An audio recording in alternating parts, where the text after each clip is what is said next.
Anti.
Alright, hello.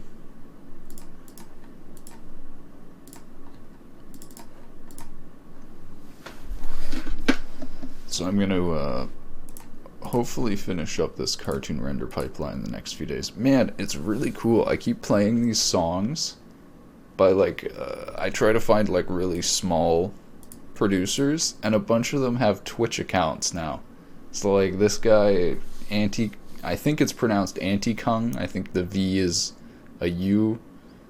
I don't know, maybe it's K, maybe it's King. Either way, sick music. And the guy has a Twitch account.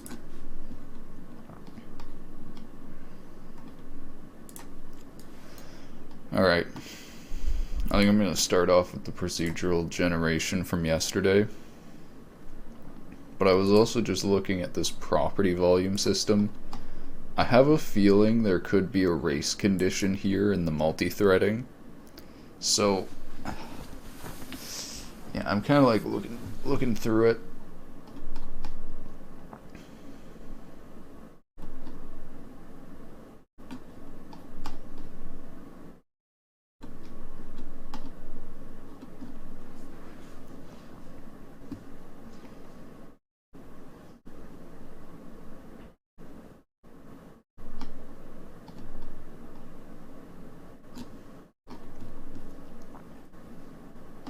Yeah, so it's not that this can change the array, it's that Unity sets references of classes to null when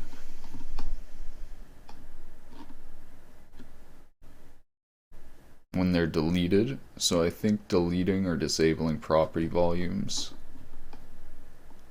or cameras could potentially mess shit up. Like in the middle of here, this camera could go null, or this property volume could go null.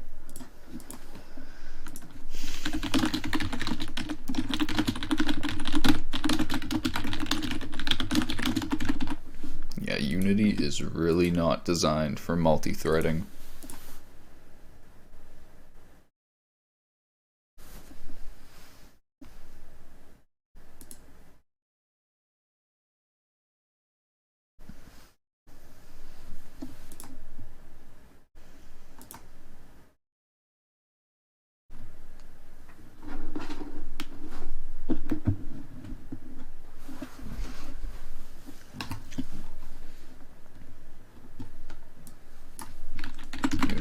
Does deleting game object set to null?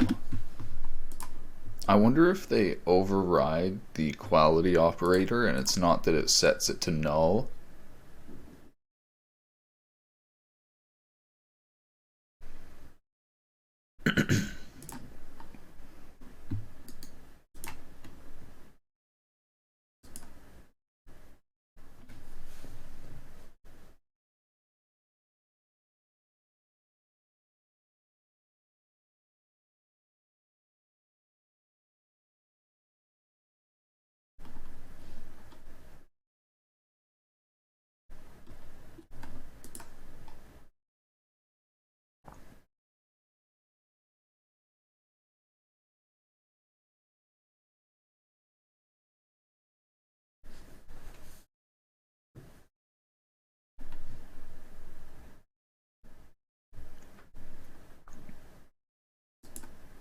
Yeah, so I have a hard time believing that Unity. So when you call destroy and you check if an object is null, it returns true.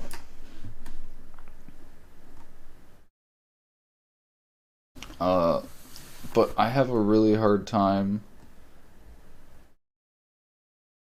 thinking that so this guy sets it to null, but you can actually just check it yourself. I think Unity overrides this equality operator on the class. It seems crazy to me that they would go through and they would actually set all the values of the object to null. I think they just make the object evaluate as null, even if it's not null. Hopefully it's that, because then I could access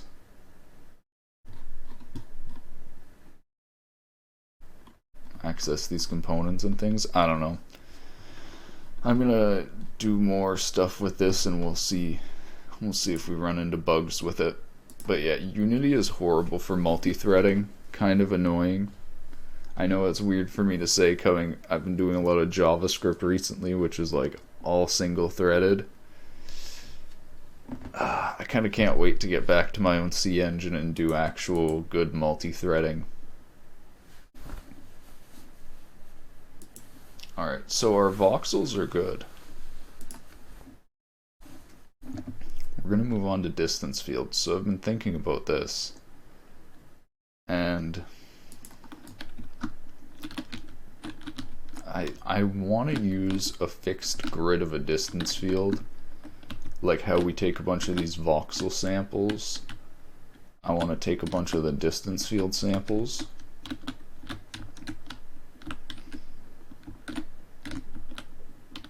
But my issue is I don't think I'll be able to warp the corners correctly. I don't think it'll give accurate enough gradients. I don't know, we'll have to try.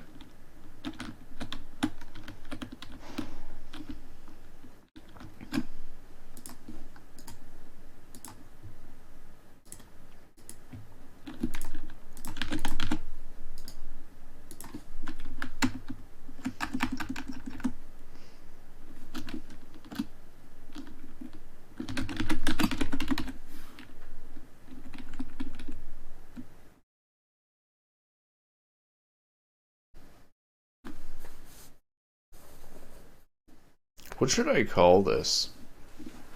Not SDF, because it's in a mesh.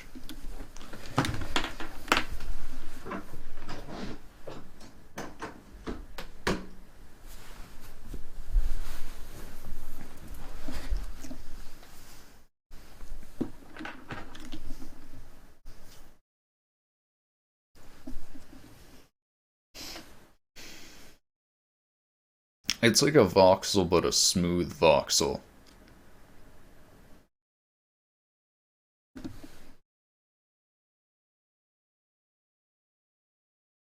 Yeah, I guess we'll just call it procedural SDF chunk, whatever.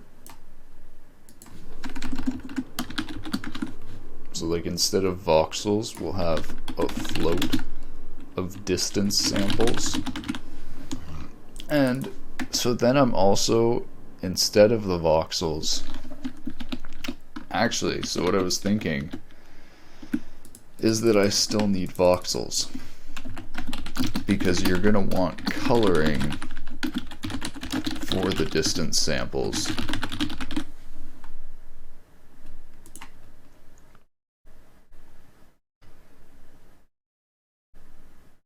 Or you're going to want different materials.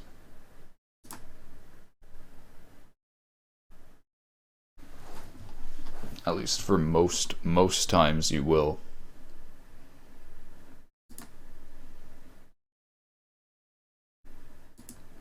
Filtering, I'll do another option for voxel materials.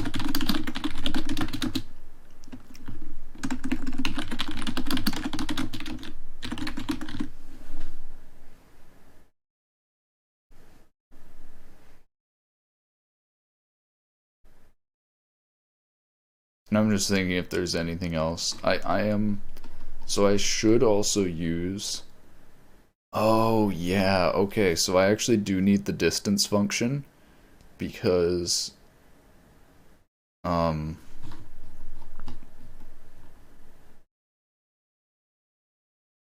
first of all, I'm gonna need to sample corners. And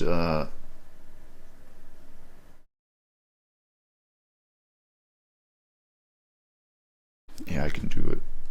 Man, I think I'm not gonna talk. This is actually gonna be easier if I don't talk.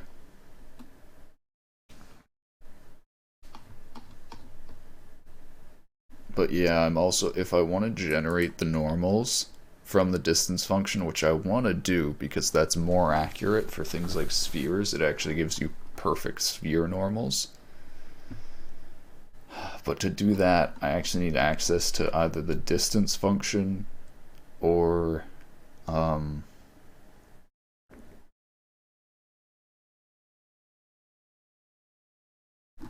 the distance function, or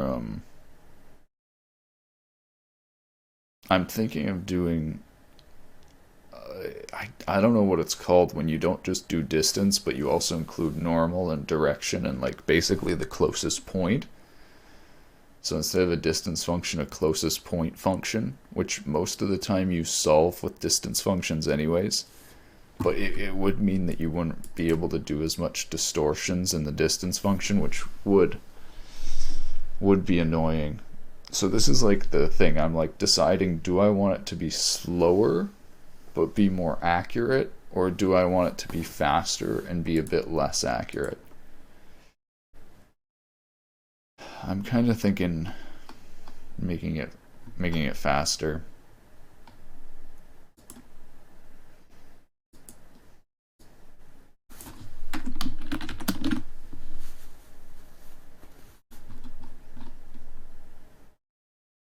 Hold on, I'm gonna get some water.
So the other issue is doing like distance voxels would have flat edges on the end where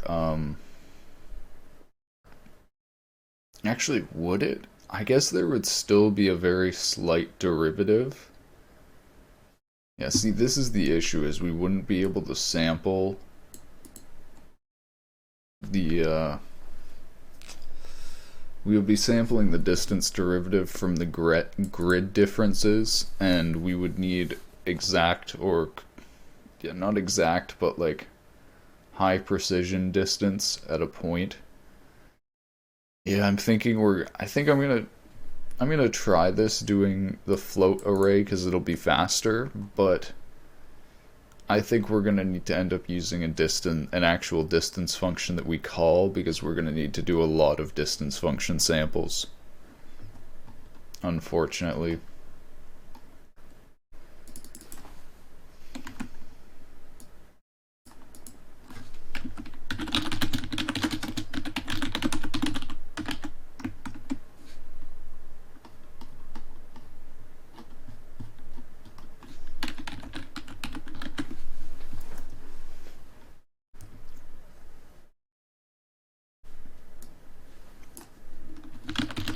Can't remember if I do an epsilon with this system or if I do smaller than voxel.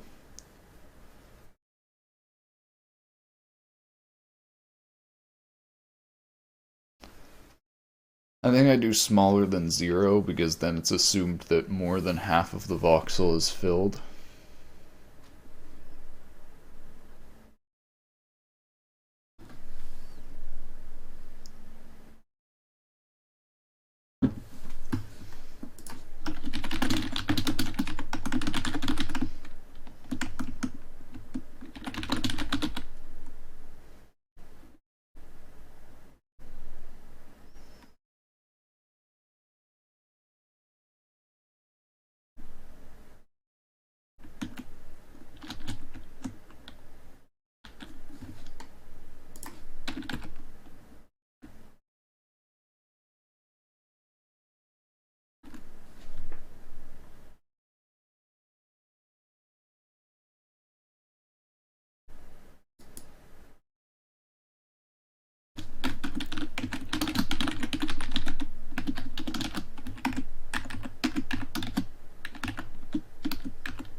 So right now we're basically going to do the voxel system, but just with distances instead of voxels,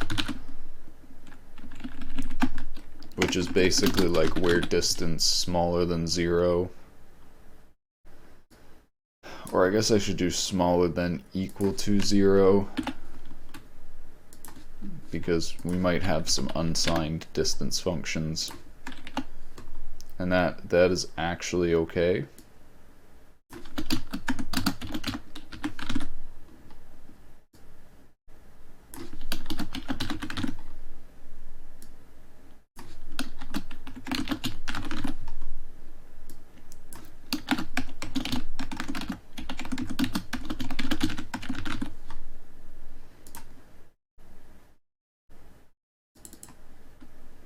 Ah, yes, unassigned variables.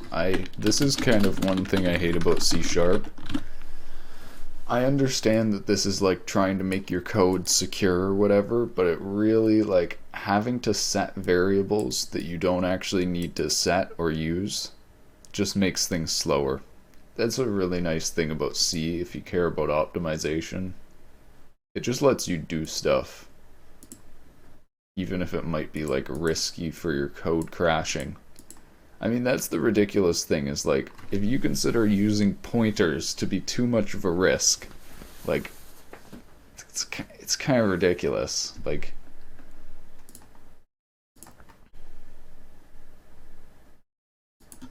ooh, pointers. Yeah, can you tell that I'm getting excited to do C programming again?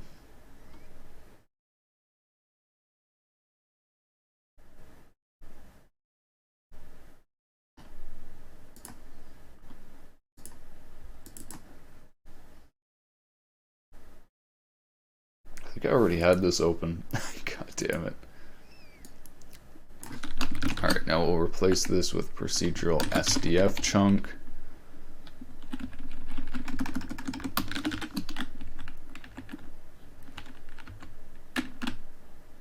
And we'll loop through this. And we'll set the distances to like a sphere or something.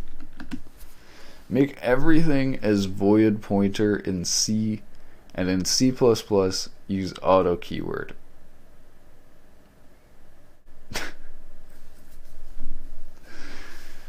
That sounds horrible.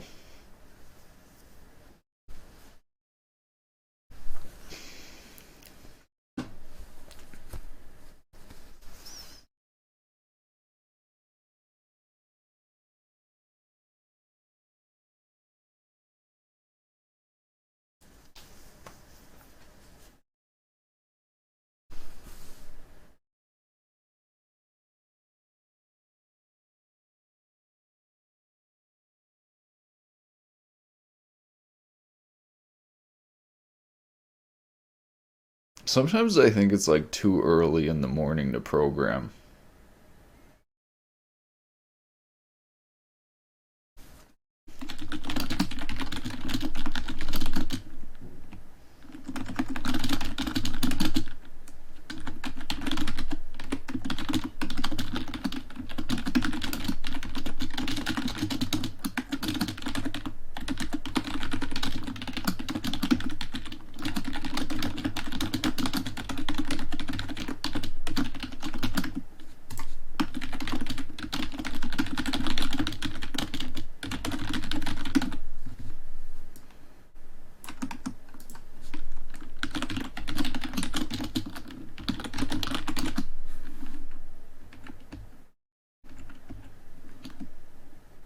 Oh, yeah. And this is another good thought, is that so if these voxels are going 1-to-1, should the distance be in voxels? Oh, I think the distance should be in voxels. Last week I was reading Cronus Vulkan examples, then on C++ everything's fine. Then auto, and understand what type this auto, I need to read like 5 other header files. That sounds, yeah, that actually sounds horrible. That is why people call C++ and C programmers crazy. It's not my fault.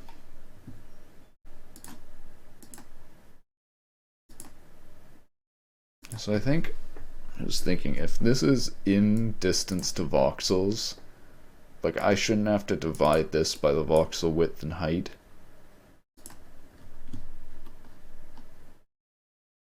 I'm just wondering if I should normalize these coordinates.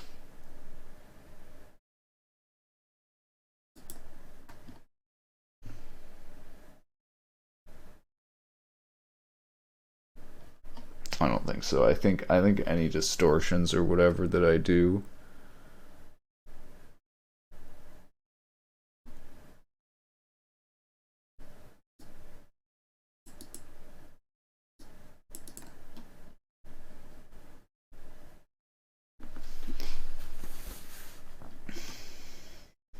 I'll do them at the scale of these. Yeah.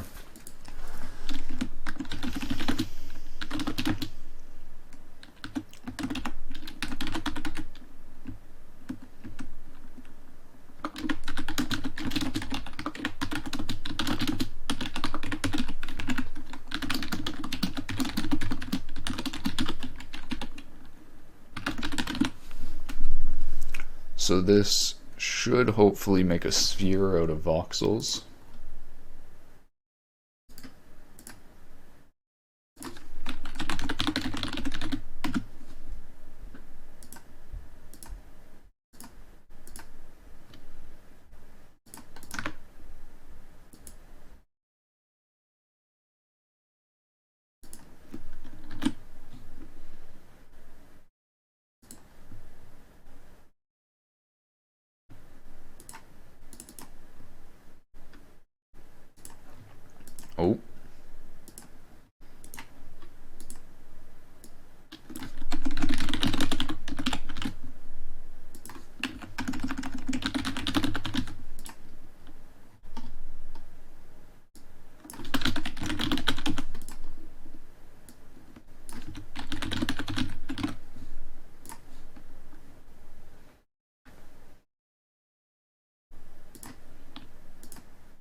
Index 0 is out of range 0 length.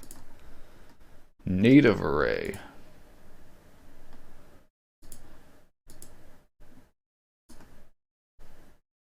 What?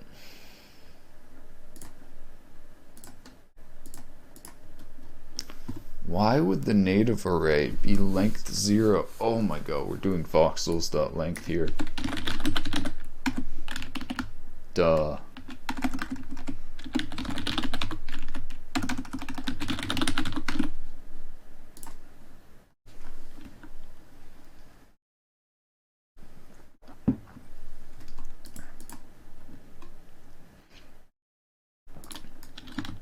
Okay. Alright. So that's fucked up. Why is it displaying like backwards faces? Oh no. I don't understand. It's using the same code. Unless I'm an idiot and I changed.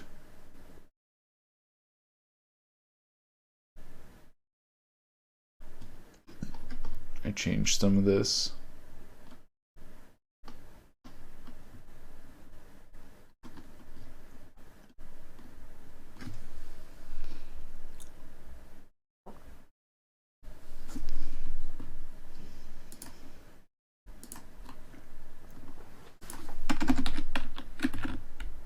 First of all, let's center this.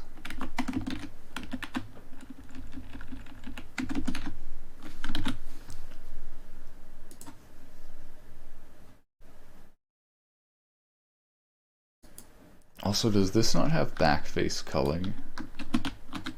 Oh yeah, it does have backface culling. Okay. So this raises the question. Has the drawing been bugged the whole time?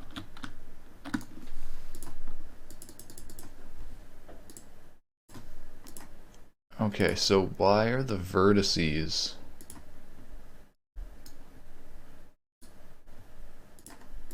Why are the vertices going over this limit?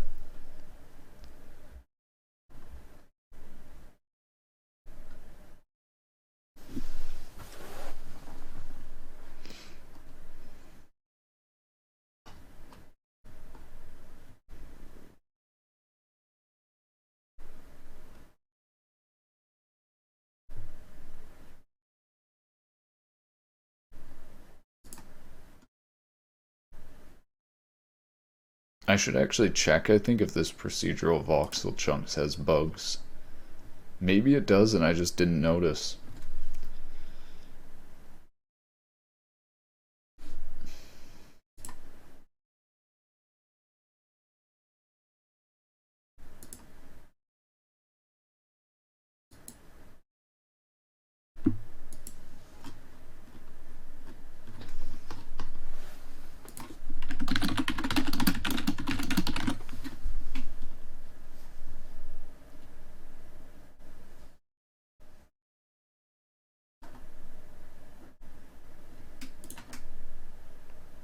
Yeah, there's something wrong here.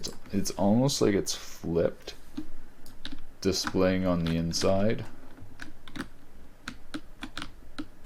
Yeah, all of these in the middle here aren't supposed to be loaded.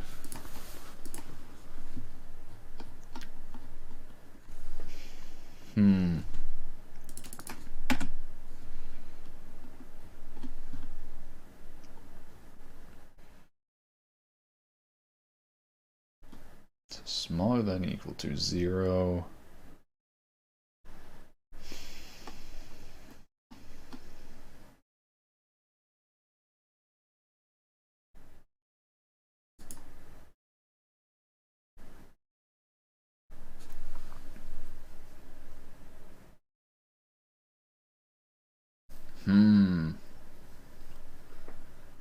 So I think my procedural voxel mesh here isn't...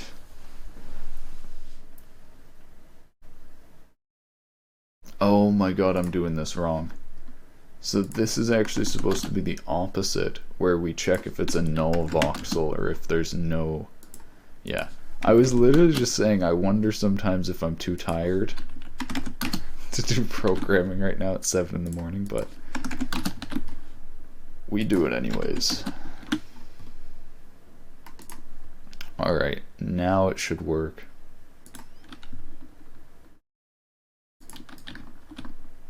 Alright, there we go. We got a sphere made out of voxels. I think yeah, it's actually pretty decent. I think it's a little bit cut off right here, but overall it's good. And it's not rendering any extra voxels in the middle, which is very nice. So, oh my god, is there still a little bit of seamage going on? Oh my god, there's still a little bit of seams.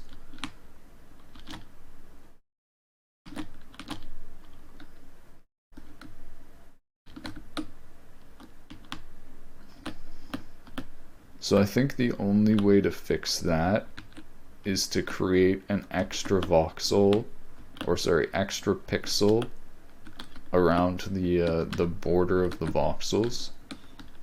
It's really hard to see, or I mean, it's not noticeable immediately, but when you stare at it, you can definitely see these lines. And it's actually from the other side here. You can actually see like this pixel wraps around. Actually, on one hand, I feel like, no, actually, this has a little bit of brown leaking through. That's not good. What's going on there? Oh, it's because I don't have the material voxels set. Oh, okay. That's why. Alright, so now that we have voxels, we do the exact same thing, but we then distort these vertices based off the distance gradient of at each point here. So yeah.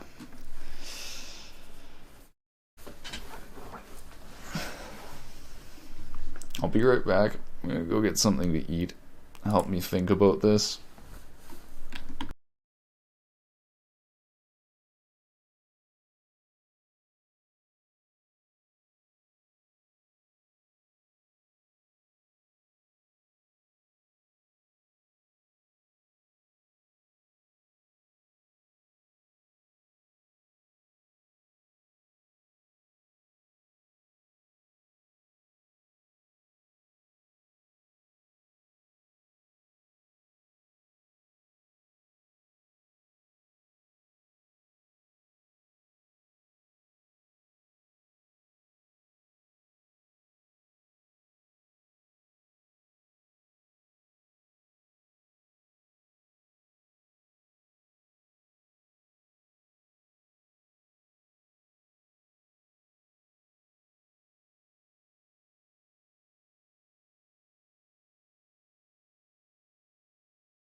All right.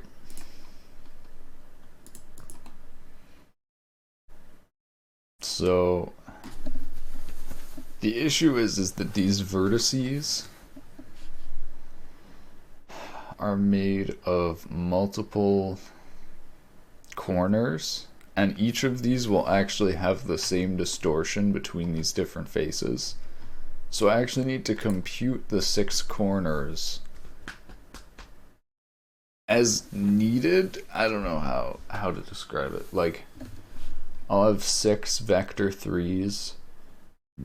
And see, the thing is, I don't actually need to calculate them if one of these corners isn't used. But then having the code here to calculate them 6 times would be ridiculous. So it's actually way easier to just calculate all 6 of them here. But it would be less efficient. So maybe I could put it in a function. And then I generate the 6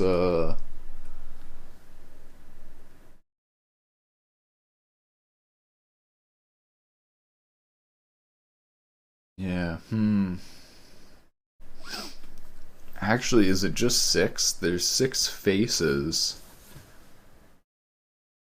No, there's 8 points. It's 8 actually. Ah.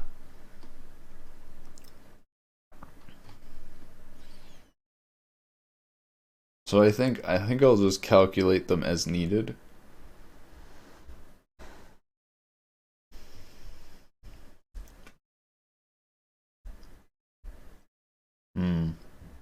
I might do it first without calculating as needed and then go from there.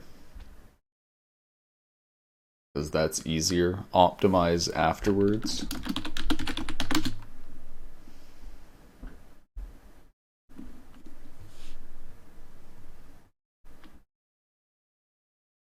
And the other question is, like, I guess I want to measure the do I want to measure the gradient just from 2 samples? I think I should measure the gradient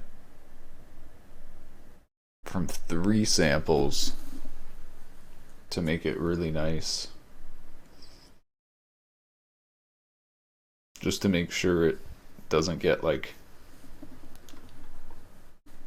I don't know, doesn't run into issues.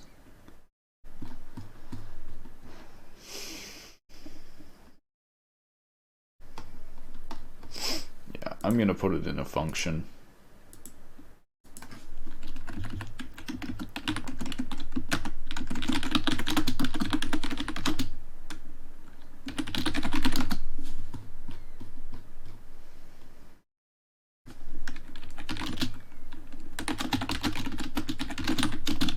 So this will return the gradient at XYZ. And since we already have the ID, I'll include the ID as well.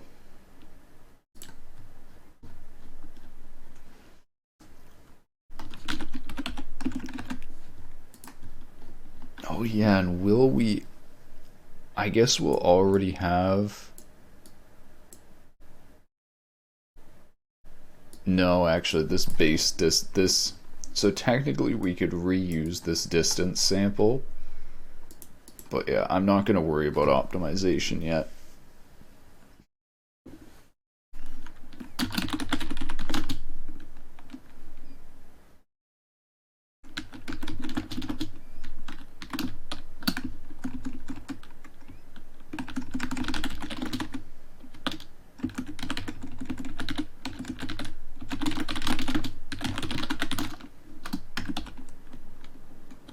Actually, never mind, I won't have the ID. I'm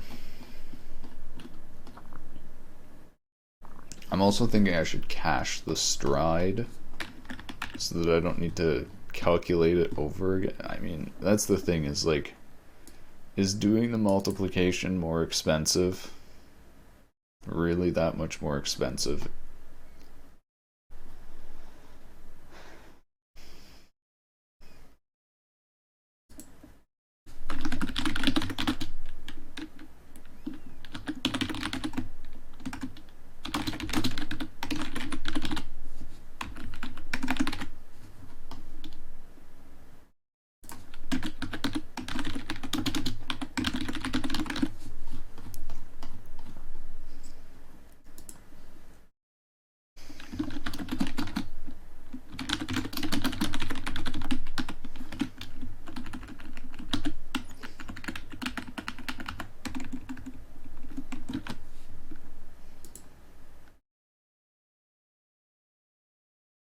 Yeah, actually I could use this center distance.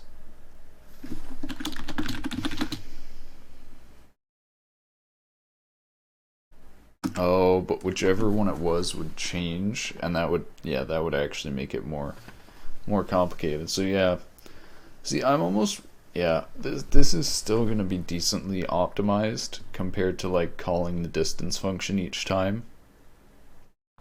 I'm just wondering if the quality is gonna be way worse. Like it's not gonna deform to the proper shape of the function,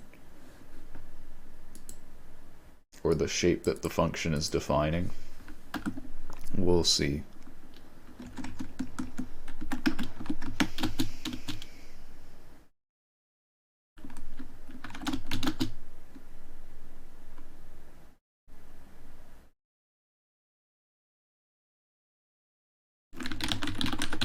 Yeah, so this is the other thing, is I'm gonna need to check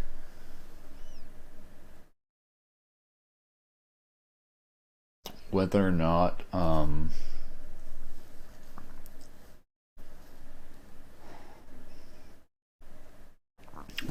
one of these is out of bounds.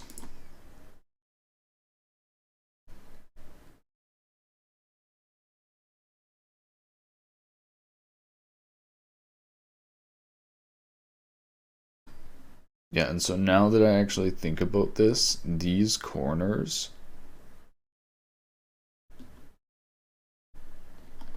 the corners that are actually on the edge of the volume, they actually won't have any data for derivatives. Yep, I think I'm actually going to need to use the distance function by itself and not store it into materials like this or store it into arrays. Alright, I'll be right back. You get toast.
Yeah. So I don't think this is gonna work. Um,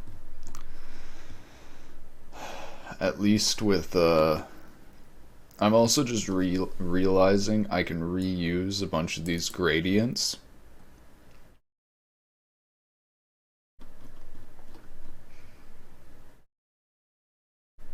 But it's like, yeah, I'm thinking I'm gonna end up just calling a distance function directly.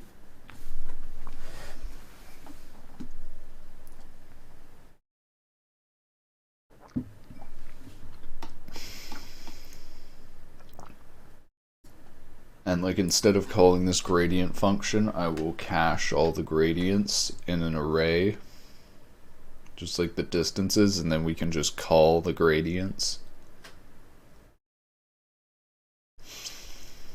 So I'm going to test that. I have a feeling, I'm pretty certain it's not going to work. It's not going to accurately deform the voxels, but hey,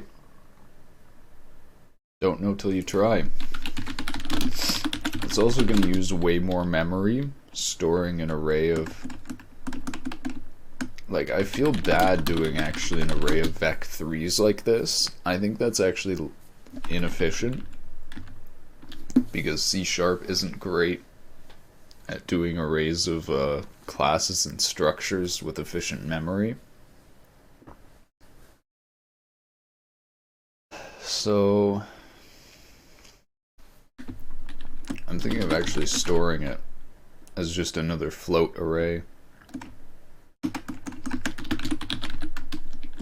But we're going to make it easy at the beginning, just while we're testing it.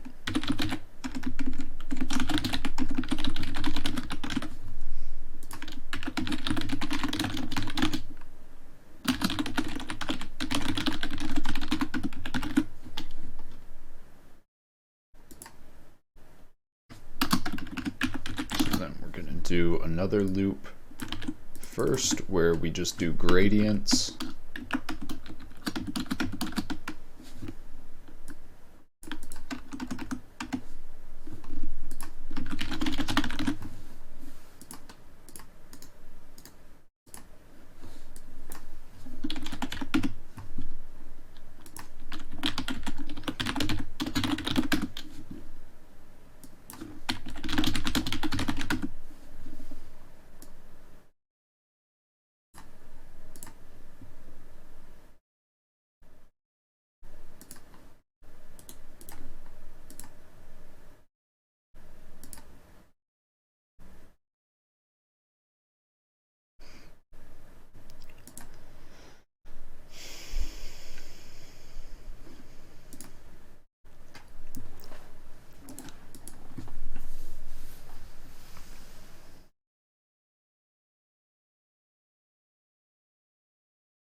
So at the beginning I'm going to calculate these everywhere, but I'll only actually need to calculate them within like 1 or 2 distance to the voxels where they'll be used.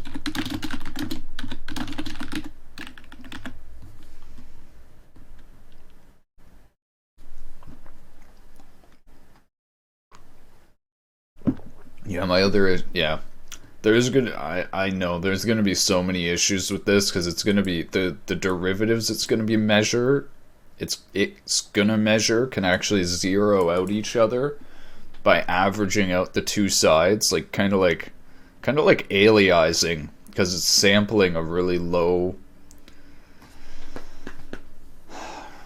It's not sampling the whole function, it's sampling very small discrete parts.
Alright, there we go. So that calculates the gradients. So now we should be able to just sample the gradients from here. Yeah, so I'm actually thinking that instead of calculating these 8 points potentially multiple times, I'm just going to calculate them once here and then we'll set them from here.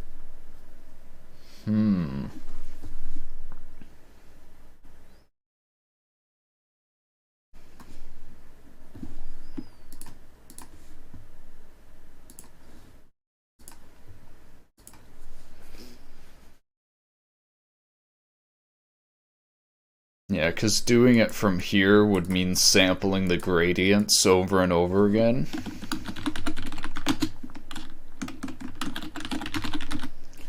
But then at the same time, doing this would mean sampling gradients. Either way actually wastes Either way has some waste. These, if I sampled the gradients here, it would sample the same gradients multiple times because these share corners. But then if I calculate the corners out here, it'll sample corners and gradients that never end up being used. So both of the ways cause waste. So at least with this method, there's no way of throwing out some calculations.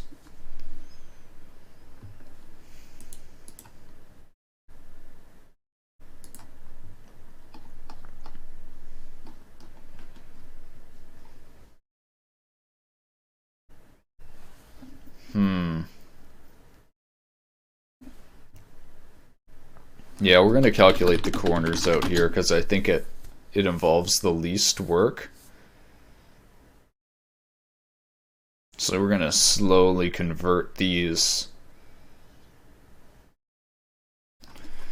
So 1, 1, 1 is going to be the top right corner, and 0, 0, 0 is going to be the bottom left.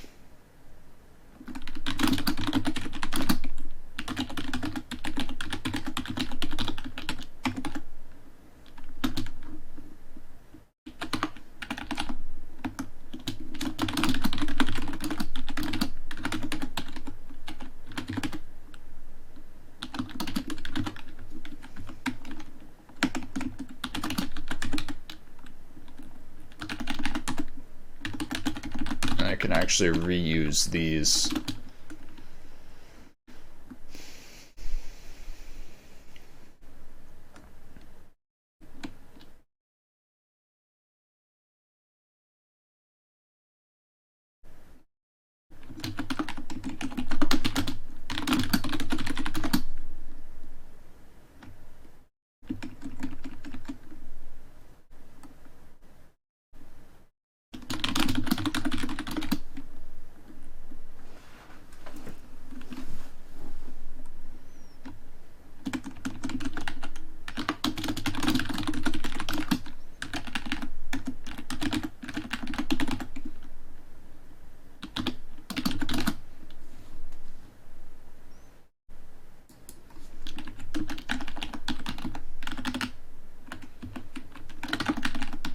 So we're going to replace these with the corner references.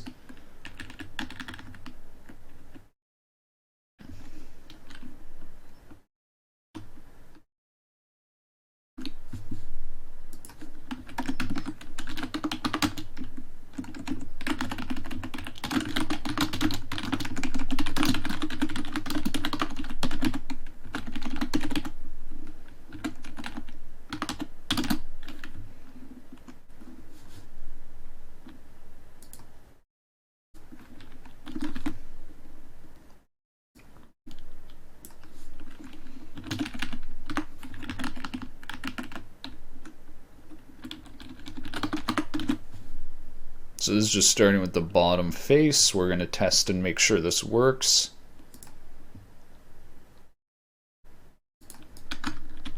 Yep. Bottom faces are rendering well. Dude. This fucking playlist I'm listening to just came on with a cover. It sounds like it was recorded with someone's phone.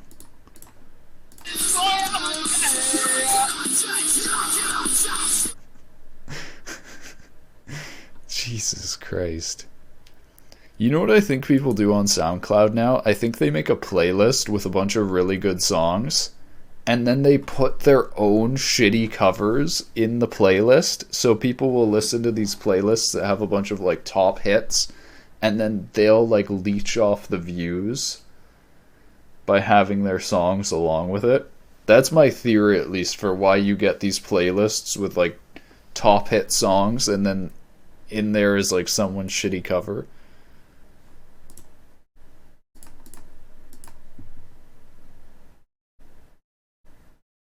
Oh yeah, this is what I'm talking about.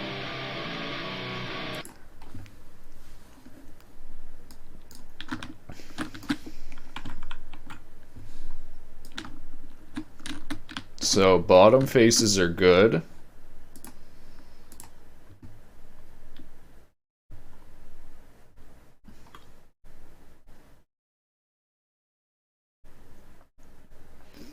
we're just going to go through and replace all of these.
Alright, it's working. So we're going to go through and replace all the corner samples with these values.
Alright, I think that's all of them.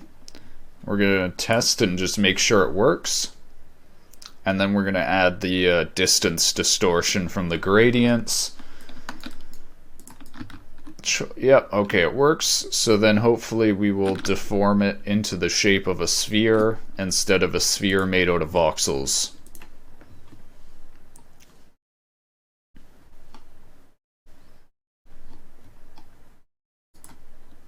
So, I need to check if any of these corners are out of bounds and if I can't sample them.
All right, let's just see if this works. It should distort one vertex, one corner. Okay. Um that's pretty distorted.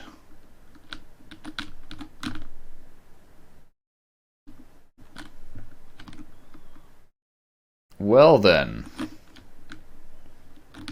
I think I might have miscalculated something.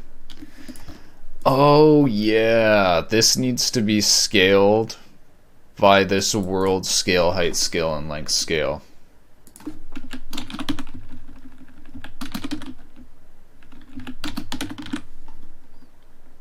Anyways, let's do this to the rest of the corners. This seems like it's not being applied all the way. Like another one of the triangles should have been distorted to match that. Yeah, I guess it's just because the distortion isn't the same. We'll have to see.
Alright, let's see how bad this fucks up our mesh. It should kind of mess it up. We'll see. Okay, interesting. So there is actually no gradients being applied anywhere except for the edges right here. And there is very slight gaps between the mesh. Okay, something is not working properly. Something is not working properly. I don't think it's the application of the gradients. I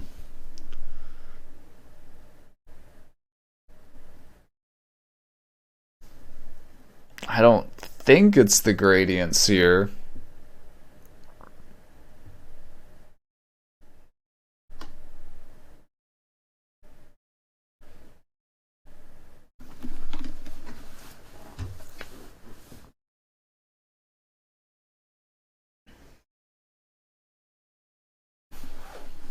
If does not equal 0, then it can sample the negative on the x. We're going to rubber duck debug this.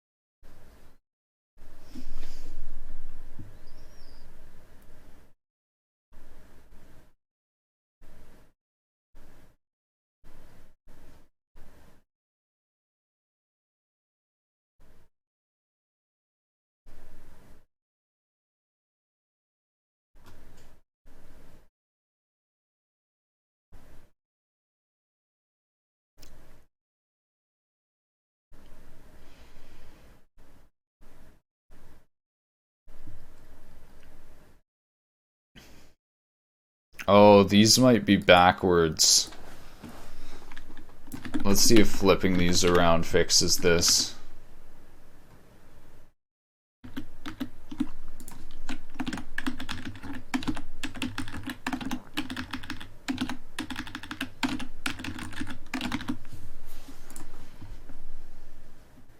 These might be counteracting each other instead of adding together.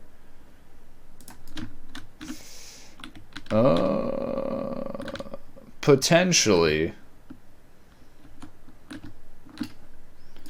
See, it still seems like there's a bunch of distortion. Like, these corners should technically be together. I don't know. Yeah, I actually didn't think there was going to be gaps from this, but now that I think about it, there actually might be, because I actually didn't think about that. If the gradient is wrong, then the corners won't match up. Or if the gradients don't match up, then the corners don't match up. Okay, so there is a little bit of distortion, but it is not really significant. The corners do match up, which is nice. Actually, they don't 100% match up. Still a slightly buggy algorithm. Still actually a... So yeah, I think we're going to need to sample the distance function directly. And I was thinking I could actually... If I'm going to go all in on quality over performance with the distance function, then I'm going to add an iterative mode where it can iterate the distance function to like lock onto the surface. Cubes look like they exploded from the inside. That is kind of what they're doing. They're trying to match the gradient of the sphere distance function. But I'm sampling the gradients from a grid of distances, and the gradient is low quality because there's a large space between the distance grid.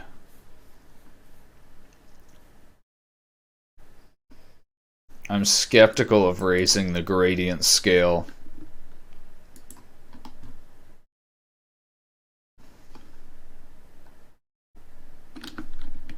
But yeah, I guess I'll try raising the gradient scale. I think this is just going to break it. No, yeah. Okay, so this does not work nearly as well as my other method.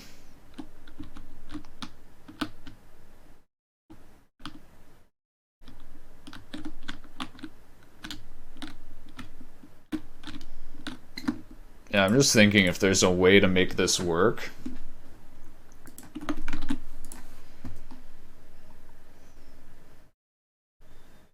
Like maybe just sampling one thing of distances.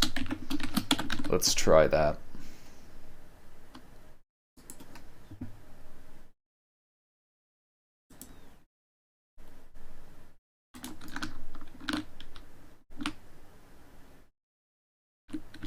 No.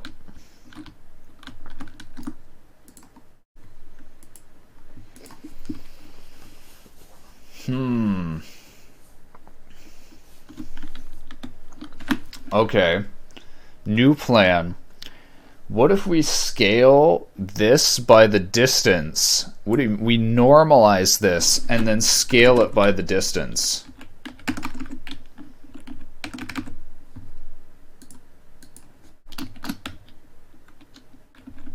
Dot normalized multiplied by these, the gradient scale, and then the center distance. Will that work?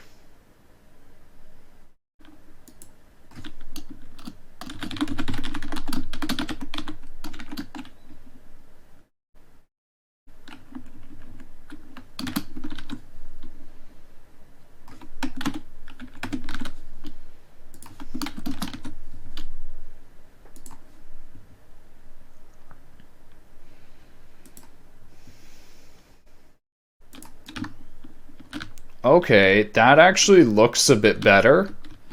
It is the wrong direction, but it looks like it's actually applying more distortion, which is kind of what we need.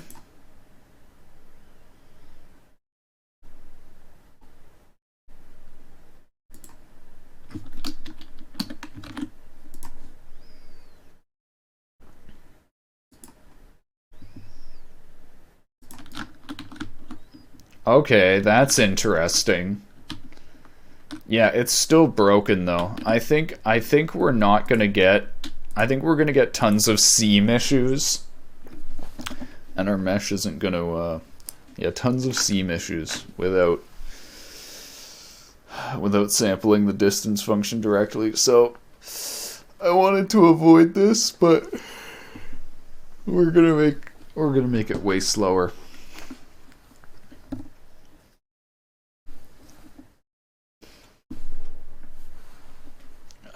Let me just see if there's.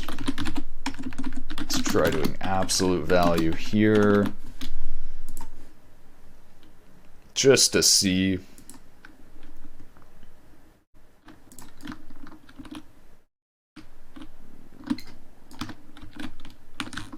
It's interesting how it like spikes inward.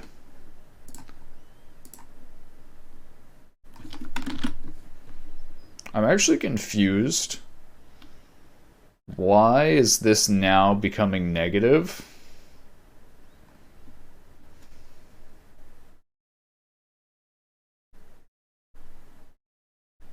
Even without the gradient scale being negative.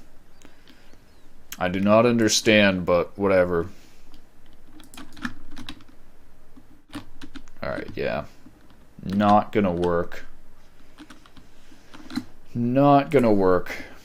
Alright.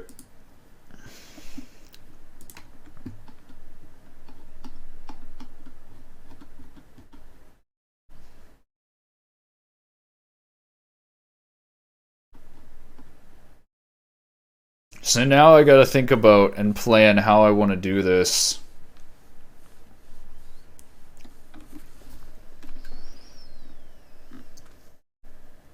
Man, I need to stop talking to stream. I actually work so much better when I just think about this shit in my brain without talking.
Yeah, I feel like I should just do this as a distance function. It'll make it easier to write. I'm thinking about doing it as a closest point function where it returns the closest point on the surface. And that way I could reuse, like I wouldn't need to sample the distance function multiple times to get the normal.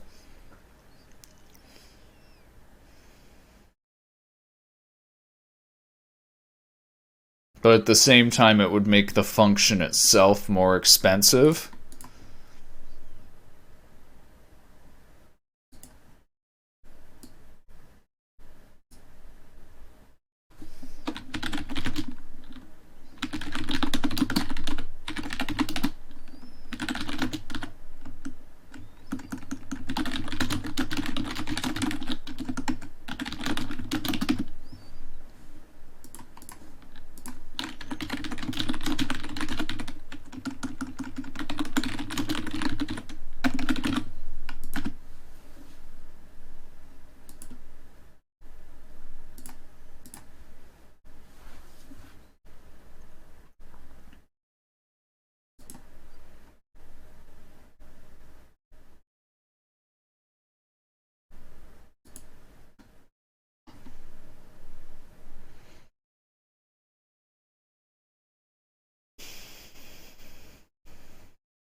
I can't remember how to do delegates again.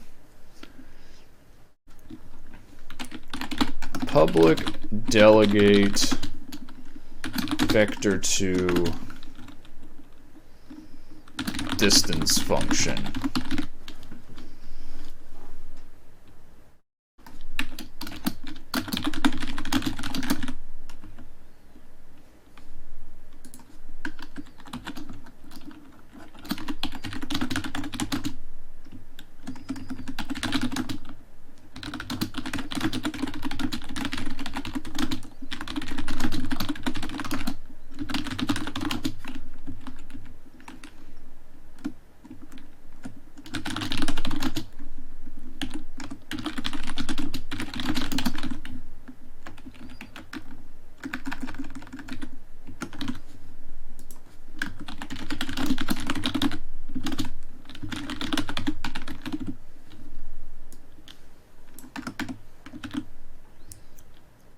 Alright.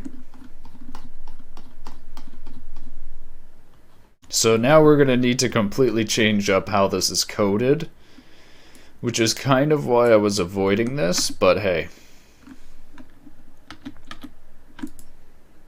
I'm also wondering if I can make these native arrays more efficient. I don't think so. Also, yeah, I should probably add a way to change the mesh filter that this is on.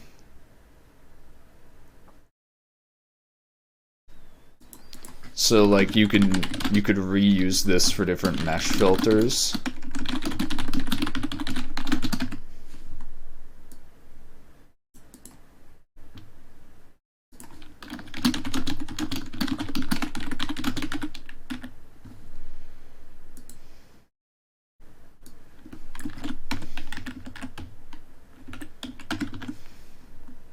Actually, I should do this for the voxel chunk too.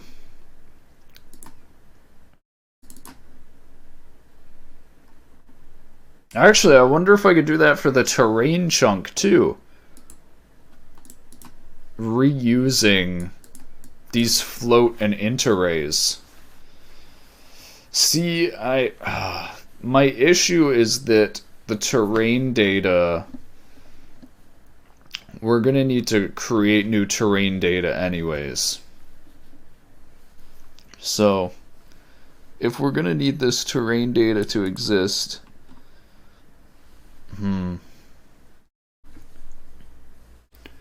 I guess actually I could program this as well to let you set the target terrain data.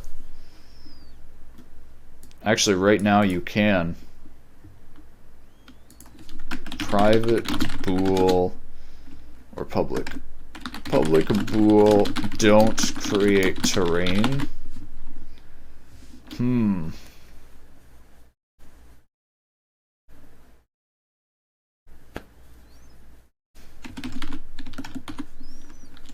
Or use existing terrain.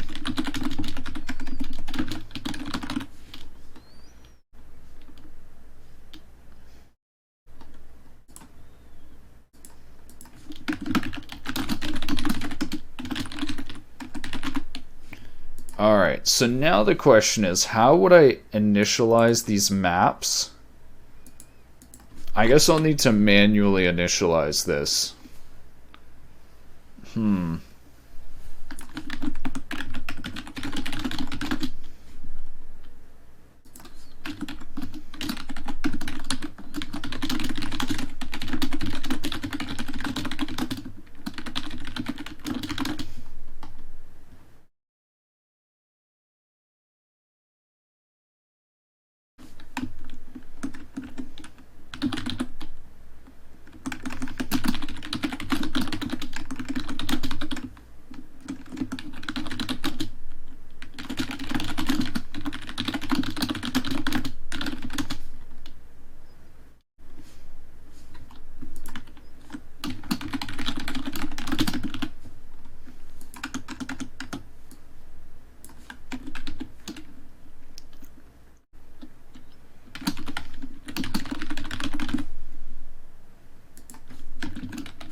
Alright, there we go. By setting the target mesh, I guess actually we just do hide in an inspector and make this public. Nice.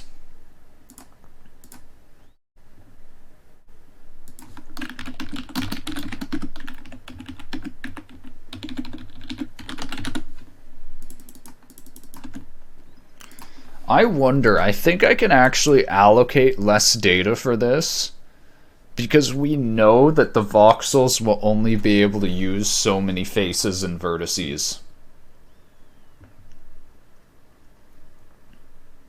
I should actually do the math for this. Oh, math. So I think 24 is somewhat correct. This is the number of vertices you need per voxel. Except, if every voxel is filled in, then none of the faces will be used. Faces are only shown where there's one voxel and then no voxel. So, I think the most voxels you could have is actually a checkerboard pattern of on and off. And in that case, I think half the voxels would be filled in.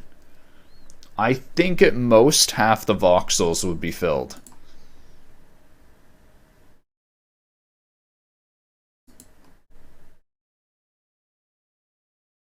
Let's do a visualization of this. So I don't even know if this has a grid you can fill in. I don't.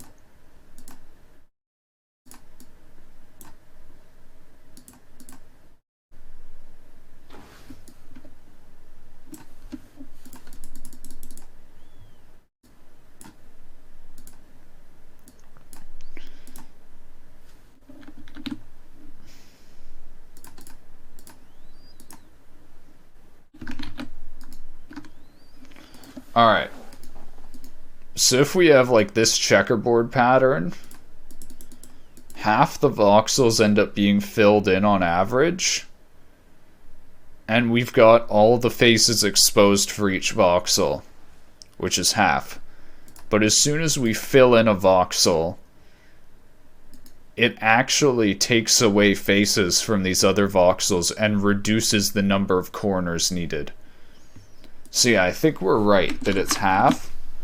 So for UVs, it would be, I want to say exactly the same.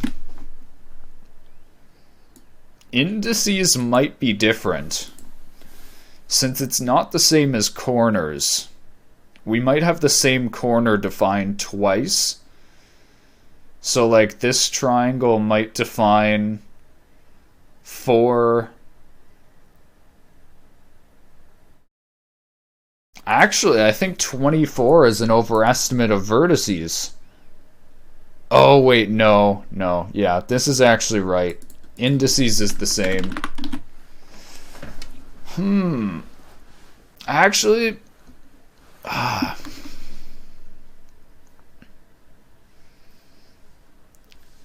I'm not sure about this. I feel like indices might use more.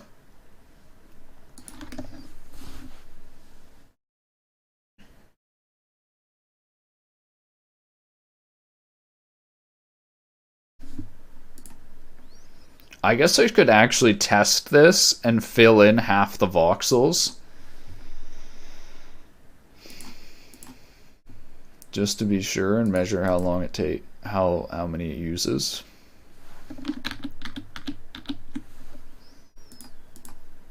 So this uses 1, 2, 3, 4. But then for indices, it would have 1, 2, 4, 6. Yeah, so I think indices would actually... But no, this would actually have different vertices too.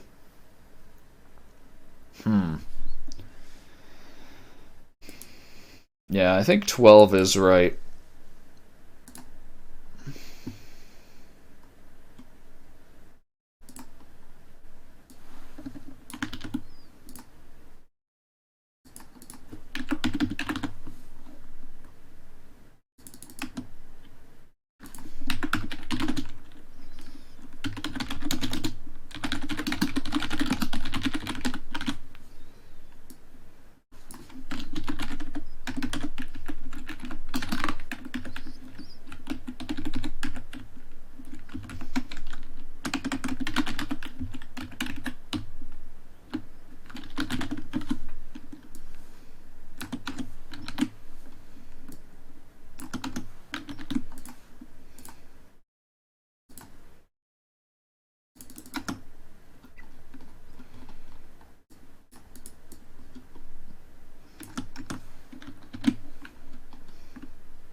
So yeah, I'm I'm not sure if I want to provide the distance as the voxel coordinate, but that seems to make sense. See, the issue is, okay, so this is actually what I should plan around. This system, I may want to have varying voxel size depending on the distance function. So I actually think, I'm going to change the way input local chunk position normalized -1 to 1 or normalized 0 to 1. I think that would be good.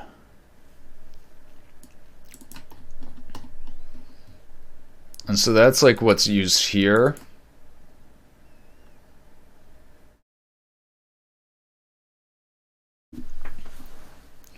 Centered position.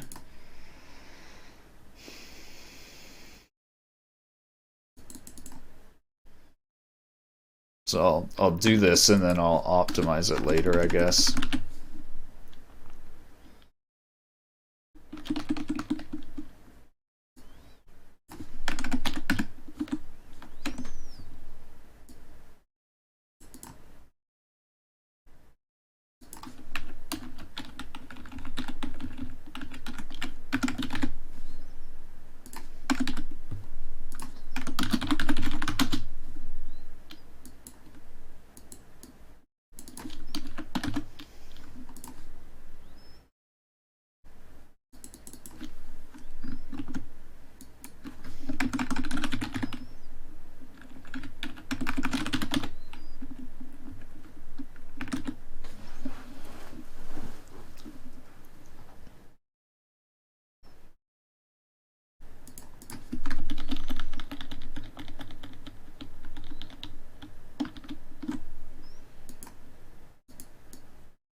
So I could actually cache these center distance positions to make it faster.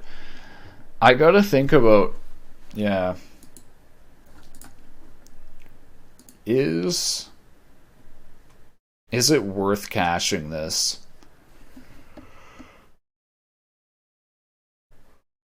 I kind of feel like it is.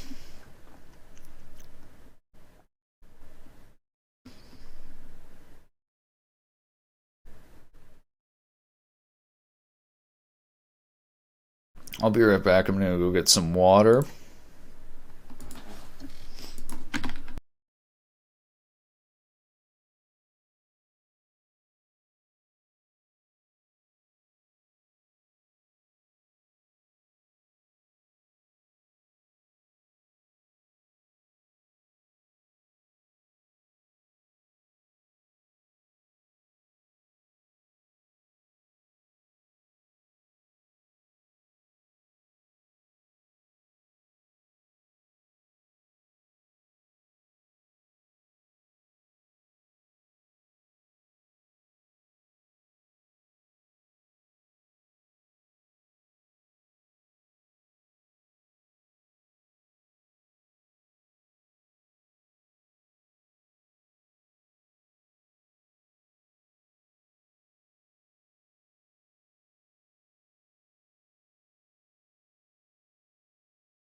I'll be right back in like probably like 30 minutes or so. We'll continue the stream. Thank you for watching so far.